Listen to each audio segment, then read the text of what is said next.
Growing up, I grew up in a Christian home, and because of that, I knew Scripture. I could quote you John 3:16 all day. I said I was a Christian, but my actions denied it. I went to a building once a week, but in reality, I was separated from God.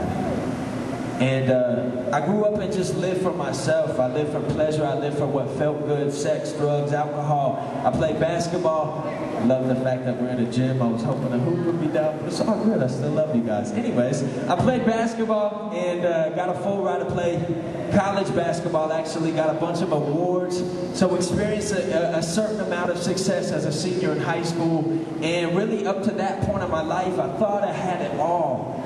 Everything the media was telling me that life was all about, everything my friends was telling me that life was all about, I had. And yet there was a thirst in my soul that wasn't satisfied. I was searching, I was empty, and I was broken. And no, I didn't tell that to my friends because I just wore a face and put on a mask and said, I'm good, let's go party it up. But when it was just me and God alone, I was empty and I was broken.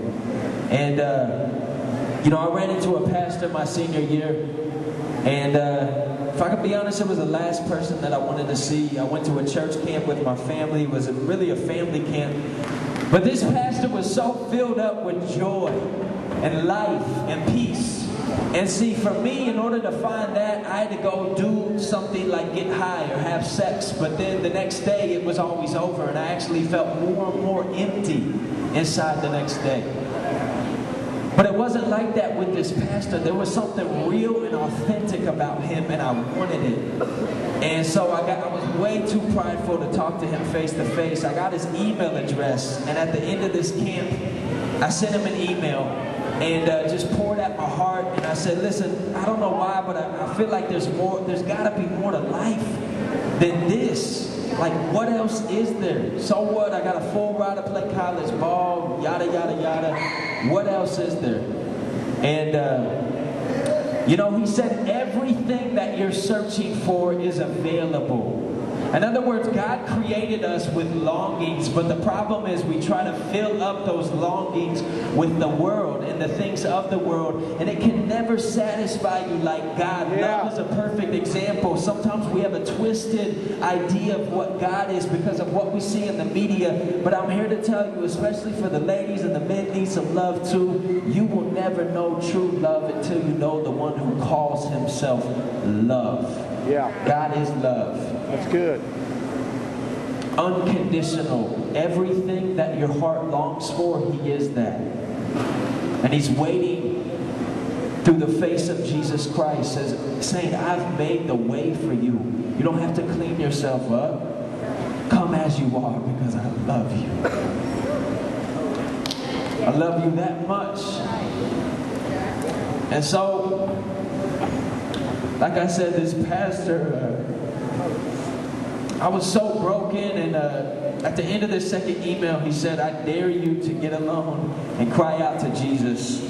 And y'all listen, I don't know if I said the sinner's prayer right, but I've learned now that God looks at our hearts, and I was dead serious. I got on my knees and I said, Jesus, I need you.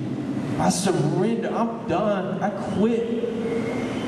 And I'm here to tell you the presence of God came in that room, and I was transformed. I have never been the same from that day. Has life been perfect? No, it's been everything but that. But the love of God never wavers towards me, and that is enough to get me through anything.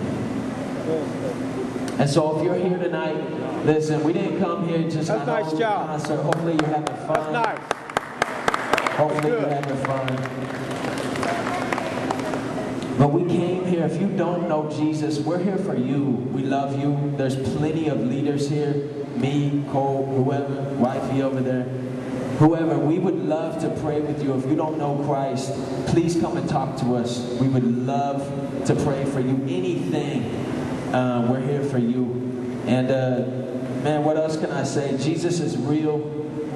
It's not just like a Harry Potter myth. Like, it's a historical fact that Jesus Christ rose from the dead. He was seen by over 500 eyewitness accounts That is a really strong case. This is not a stupid faith. This is a very intellectual faith based on fact. He lives, and you can trust him, and you can run to him. And I'm a living testimony that he can take someone that is completely devastated and piece them back together.